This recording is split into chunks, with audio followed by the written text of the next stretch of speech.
The Northmen tell this story about the death of Balder. It begins with dark dreams.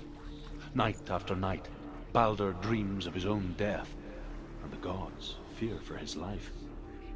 So Balder's mother makes everything in the world: fire, water, iron, stone, earth, wood, beasts, birds, serpents, poison, sickness, swear an oath not to harm her son. One by one, they each make their vow.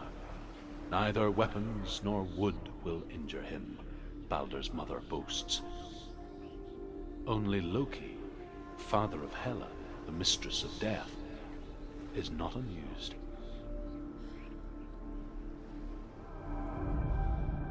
The gods feast and rejoice and amuse themselves by throwing spears and stones at Balder, striking at him with sword and axe. But he comes to no harm, whatever they do. The gods never cease to wonder at this great marvel.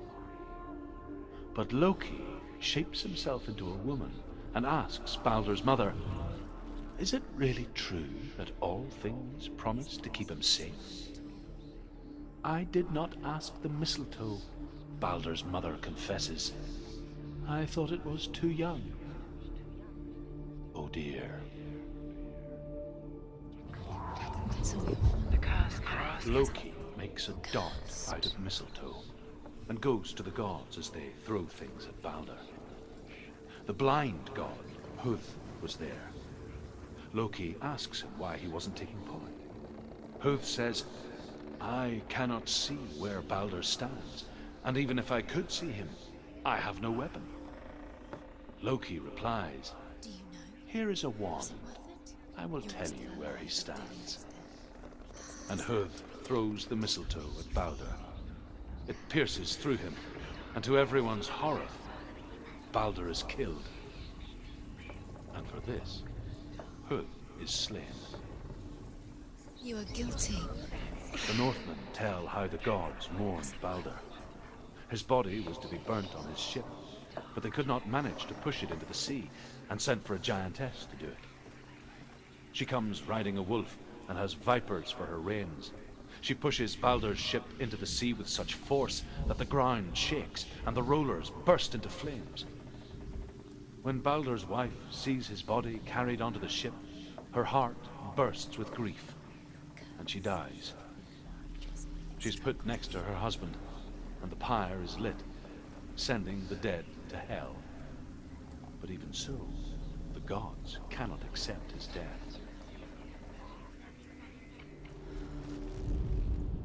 Overcome with grief, the gods send Hermod to ride to Hell and ask Hela to let Balder return home. "All the gods are weeping," he says. "Are they?" asks Hela. "We shall see if he is truly missed. If everything in the world will weep for him, he shall go back to the gods. But if even one thing refuses, Balder stays with me." The gods send messengers everywhere. "Weep for Balder! Weep him out of hell!" And everything wept. Men, beasts, earth, stone, trees, metal, everything. Except for a giantess they find in a cave. "Balder was never my friend," she says. "Let Hel keep what she has." The Northmen say that the giantess must have been Loki in disguise. Death. The Northmen tell how the gods punished Loki for Balder's death. They captured him and took him to a cave. They fetched his 2 sons and turned one into a wolf, and he ripped his brother apart. The gods used Loki's own son's entrails to tie him down, and turned these bonds to iron, and dangled a poisonous serpent over his face, so that its venom would drip onto him. Each time the venom drips onto Loki's face, he writhes in agony. The Northmen say that is the cause of earthquakes. A reminder, perhaps, that if even gods must accept death, then so must we.